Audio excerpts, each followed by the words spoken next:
What's going on, family? I hope everybody's well. Welcome to Piercing Reality, where we question everything. Look, my name is Nathaniel Brown. I'm glad you're here. I can't wait to get into what we're going to talk about today.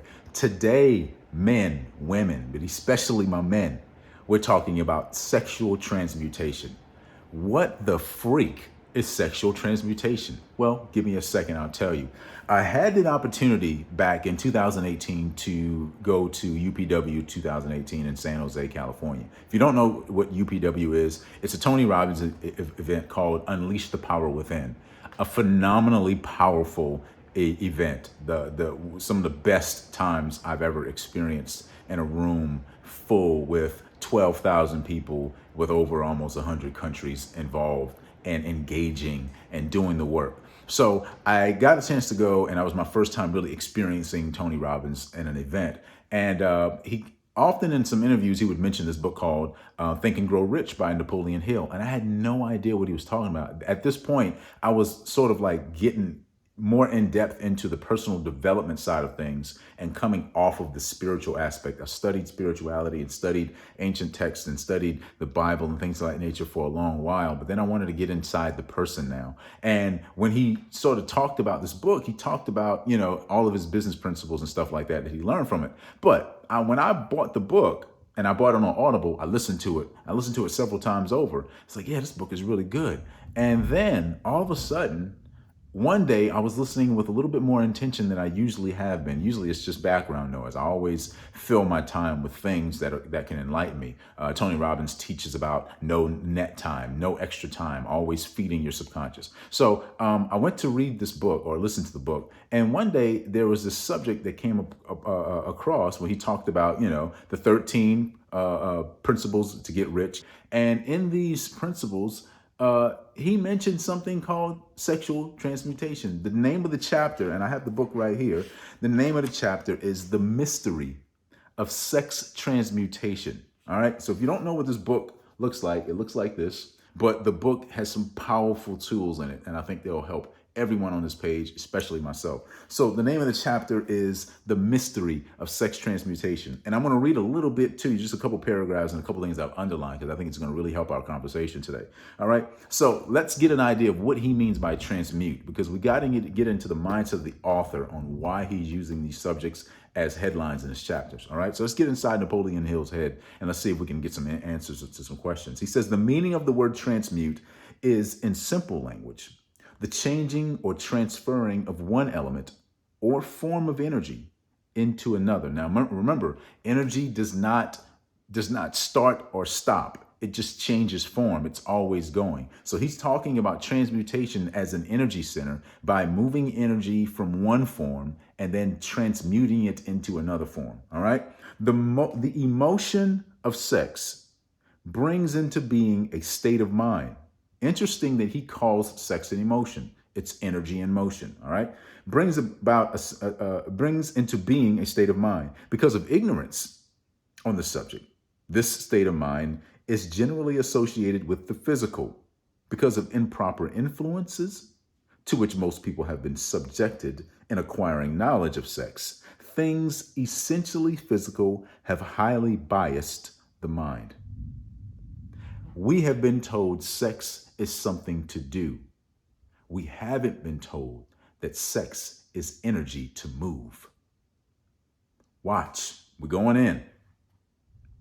The emotion of sex has behind it the possibility of three constructive potentialities.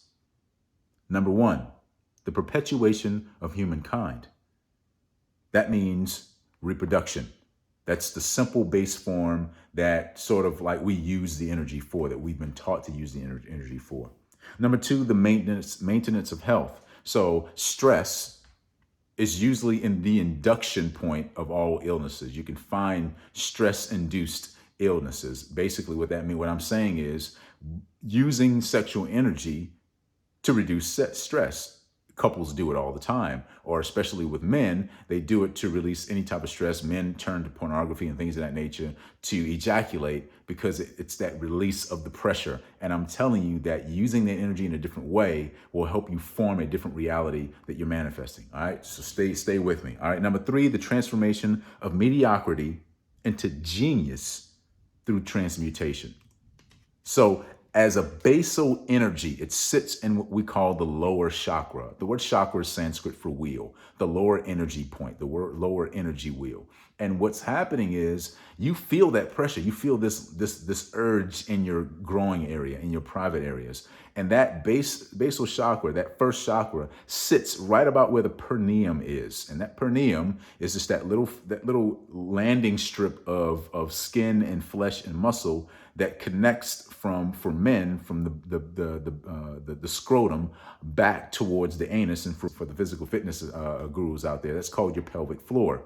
You usually, and I usually do this with my clients that I'm training, have them lift the pelvic floor and brace their core to give them more power and support. Well, that is the motion that we use to take this energy and move it from one location to another through intention. Watch what he says. He says, sex desire is the most powerful of human desires. When driven by this desire, people develop keenness of imagination, courage, willpower, persistence, and creative ability unknown to them at another time. Watch what he says. If this energy is not transmuted into some creative effort, it will find a less worthy outlet. We have been indoctrinated with a sexually charged environment, especially here in the West. The Eastern cultures of ancient times had a different concept of reproduction and the energy and the usage of reproduction. It was less about the physical pleasure of it and more about the principle of it. And what Napoleon Hill has invited us to do is look at sex in a different way. We've been taught it in such a way that it created the taboo effect. But what if it's not what we always thought it was? What if we ask the question, what is sex really? Is it just the act? Because then what is the energy I'm feeling before I do anything? And that's what Napoleon Hill is saying. He's saying that that energy is actually sex. It's an emotion. It's an energy and motion that you can will it to move in certain areas. You don't have to seek out an external expression through intercourse in any way. There's a couple of communities out there called the no-fap community and also the semen retention community. The no-fap community is basically a community saying, hey, we're not going to use pornography, we're not going to masturbate, anything like that. If at all costs that we feel that desire, we will harness that desire and put that into more of a one-to-one connection with a real live person. This sort of gets the digital girl factor out the way, and they're always having sexual encounters with actual people so they don't fall into this addictive dopamine pattern, right? So what's happening is you're using the sexual energy in a different way, not just for yourself, for self-pleasure and some sort of like, that it doesn't become an addiction, but then you turn it into something else that you can have a more authentic connection with another human being. Secondly, and this is where the semen retention community comes into play. They talk about taking the energy and putting the energy back into something that you can grow, specifically your business. I've heard so many testimonials of men talking about, man, I started doing semen retention, and all of a sudden I went from blah, blah, blah to boom. Right? So they took their energy and they put it into something that was more fruitful. Listen to what he says. If it's not transmuted into some effective effort, into some creative effort, it will find a less worthy outlet. That means the energy is there because something in you wants to be manifested. Something in you wants to create. Ladies and gentlemen, your sexual energy is your superpower. Take that energy back into the body. Don't express it out. Don't allow society to tell you that the only thing you can do with this energy is express. Ejaculation is not the name of the game. There are ways to take this energy back into your body, send it up your spine, back into your cranial structure, back into the brain, and really start stimulating and decalcifying your pineal gland, or your third eye. I call it the pineal organ. Ladies and gentlemen, I hope this was helpful for you. Don't spill and don't waste your sexual energy. Protect it. It's your superpower. to create, or should I say, to intend to bring about. Creation is fixed. There's nothing else being created. What we're now doing is attracting through certain laws of attraction.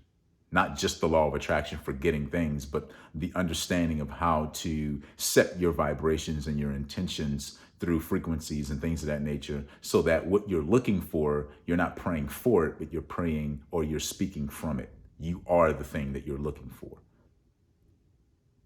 Protect yourself and your energy. The society we're being raised in is sexually charged. All cars are sold with the basis of sexual energy. And that's how they're able to sell you the car. Magazines are sold with the basis of sexual energy. People stop in their feeds and on social media because of a sexual image. People will go on Instagram and look at all of discovery videos and stuff like that, and they will just gawk at whatever they can see because sexual imagery turns heads, and they know it.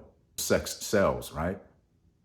But what if we didn't sell out with that energy? What if we took that back in, created something, or manifested something, or magnetized something to us that added value to someone else? Because there's nothing valuable about flushed seminal fluid. I know it's hard to hear it.